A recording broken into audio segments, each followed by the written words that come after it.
As we get into the topic of our defensive mindset, I want you to think about our golden rule of defense. Our primary goal is not just to keep the ball out of the net. Our primary goal or focus is getting the ball back in our possession in the same zone it was lost.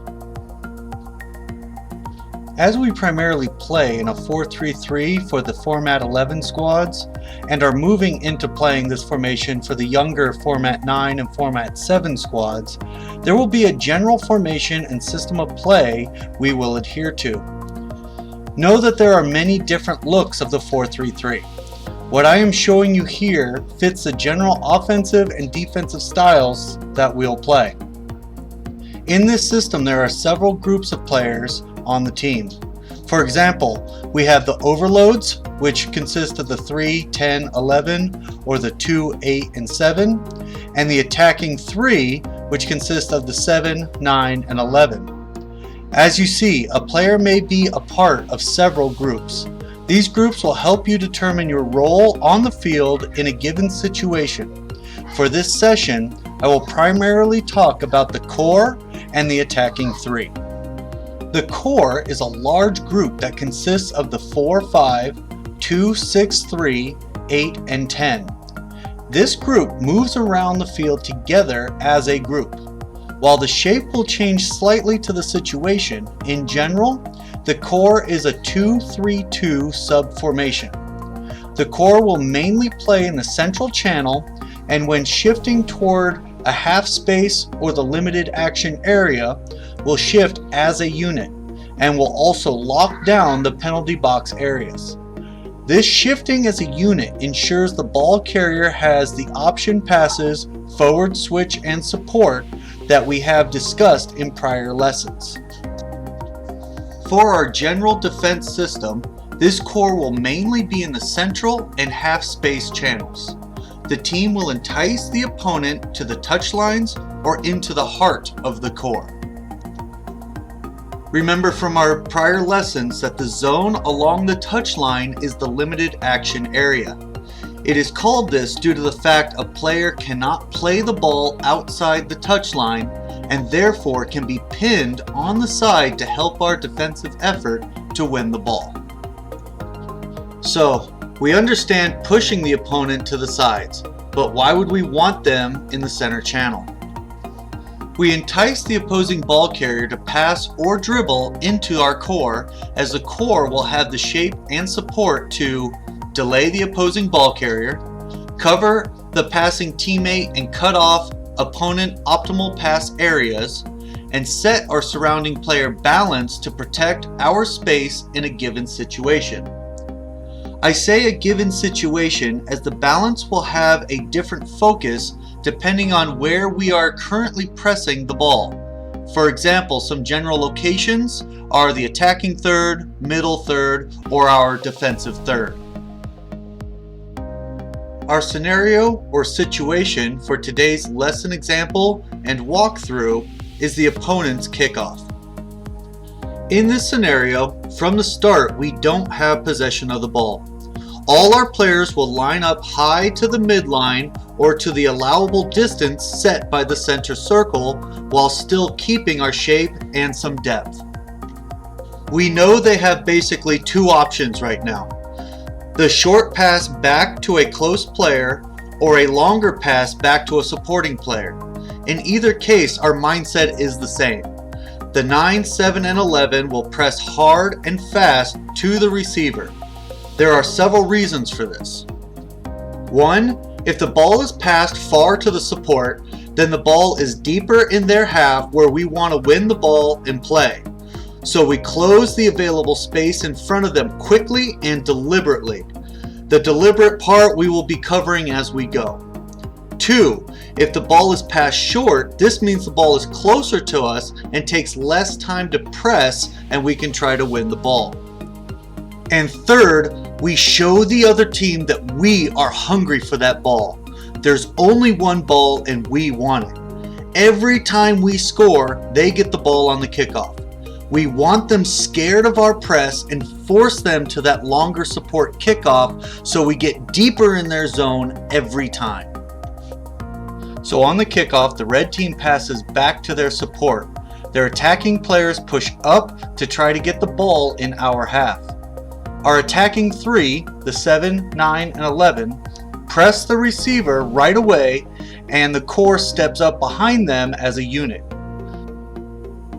First, the attacking 3 press in a manner that entices the opponent to pass into areas or to players that we wish.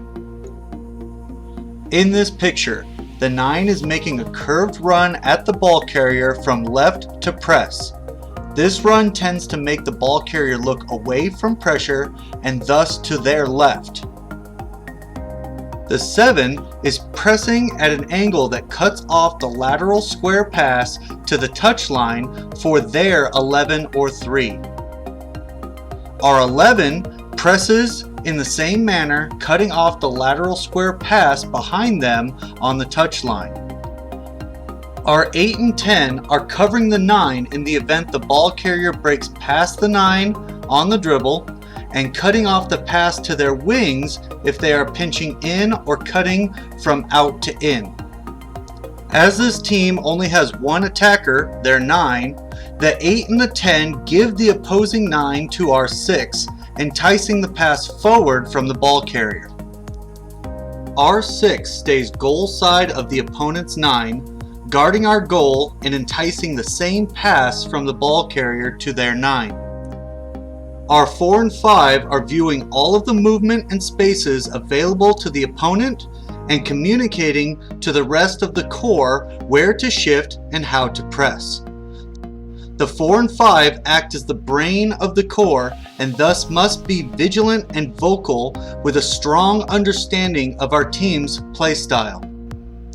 Our 2 and 3 are close to the opposing wings, but their primary focus is watching for the long ball behind them to the corners of the field or the corners of the penalty box, or down the center channel where they will support the 4 and 5 to defend and collect the center long ball.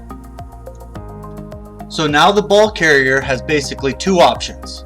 They can pass away from the pressure and back to a supporting player available by their 4, 5, 2, 3, 6, or 8, or they can try the direct attacking pass up to their 9. If they choose the 9, we have numbers up to press and overwhelm the 9 from all angles as they receive the ball. In this press trap, we have overwhelming numbers so we can press aggressively to win the ball as we have strong support. If they choose to pass back to any supporting player, the attacking 3 press in a similar manner as before as the core steps up to support the press again. Here we see the red team passes to a supporting player and repositions to strengthen their right side. Our players move to press in the following manner. Our 9 curves a run again, but from in to press this time. This cuts off the center channel and entices the ball carrier to look to their right. Our 7 steps up to press closer to their other midfielder to strongly cut off the opponent's pivot. We move to cut off this pivot quickly in case our 9 was delayed or slow on the press, or if their player was quick on the ball and able to make a quick pass. Our 11 shifts out a bit to cover the space between their 2 and 7. Our 11 is lurking in space, allowing their 2 to look open wide. We will cover lurking later, but basically it means to remain hidden so as to wait in ambush for someone or something. Basically in this case we are lurking or waiting for a pass to go to the 2 and we will pressure quickly from there. The core has stepped up with the attacking 3 and have locked down their center circle. Our 10 covers the immediate opponent. The 8 is lurking just outside the opponent's optimal passing area, enticing another pass into the heart of the core, knowing they will have numbers up if passed toward our 10 or our 6. Our 6 covers the immediate opponent. As we are compact and locking down the center channel, the 2, 3, 4, and 5 must recognize the threat of the long ball. Like squeezing a water balloon, the tighter we make the press on the opponent, they will eventually think their only option is just to pop or kick the ball away as far as they can. They will justify this kick as a long pass to space. However, as we've discussed in prior lessons, the longer the ball travels or the further the ball travels, the more time the defense has to intercept the ball or reposition. In this lesson, we are the defense, so we want to force the long ball and be prepared for it. We strangle the opponent by cutting off short passes, and we ambush the opponent by forcing only long ball options. Therefore, the 2 and 3 are keeping proper distance from their wing opponent. Proper distance being close to not entice a direct pass to the wing, but to space around them. Far enough to lurk and attack the ball when sent to space, and to protect themselves if the wing is quicker or faster than they are. You'll need a little bit more space between you and the wing if they are quicker than you are. The wording on that isn't the best, I know, but we'll discuss it more when we talk about the fullbacks later. Just as before, our 4 and 5 are viewing all the movement and spaces available to the opponent and communicating to the rest of the core where to shift and how to press. In this picture, we start to see the 1 move up to the top of their box. This is in protection of a long ball down the center channel. There is a passing zone a deliberate long ball is looking to find. It's an area some yards behind the 4 and 5 and some yards in front of the 1. I say some yards as this space is dependent on the speed and reaction of the opponent's runner, our 4 and 5, and our 1. Basically, if their 9 is faster than our 4, 5, or 1, that zone will be larger as they will be able to beat our 4, 5 to the ball, but if they're slower, then that zone will shrink. So once again, our shape and press are designed to win the ball back quickly in the same zone we lost it in. In this case, it's the middle third because of the kickoff. However, if the opponents want to keep going toward their own goal and passing to support options, we are okay with this and we push forward to take the space. The red team has the choice to send a long ball over our team, pass into their 10 or 9, which is in the heart of our core, wide to their 2, or back to a support player to relieve pressure again. For this walkthrough, the red team tries to use a supporting pivot to relieve pressure and attempt to make passing angles to move upfield. Their 4 shifts out to space to receive this pass and may look to quickly pass up and out to their 2 as they have space up the touchline. To help this quick option, their 2 moves against the touchline and the 7 shift inside slightly to open more space along that line. Our 11 now becomes the primary press, now making a curved run in to press to hold the ball carrier to the side of the field. The 9 positions themselves between the center back and 2 pivot midfielders. The 7 is in balance on the weak side, ready to press if the ball is sent to the mid-left pivot, the 3, or the 11. They position themselves between these 3 players if the ball is passed to the center back or their keeper. The core has shifted as a unit to the left, covering the central channel and the left half space. The 8 and 6 are covering spaces, lurking and watching if any opponent makes a run across or through the core, or watching for a deflection ball into this area.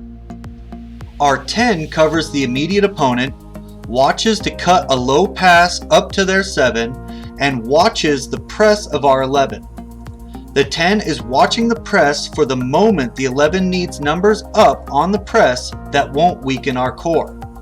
The 10 is also watching for any defensive deflection they can pick up. Note, if the 10 presses to get numbers up, the 6 is already scanning the field for awareness and pictures and can step into the 10 spot. The 8 lurking in the space is doing the same as the 6 and will slot into the 6's space to keep the strength and connectivity of the core.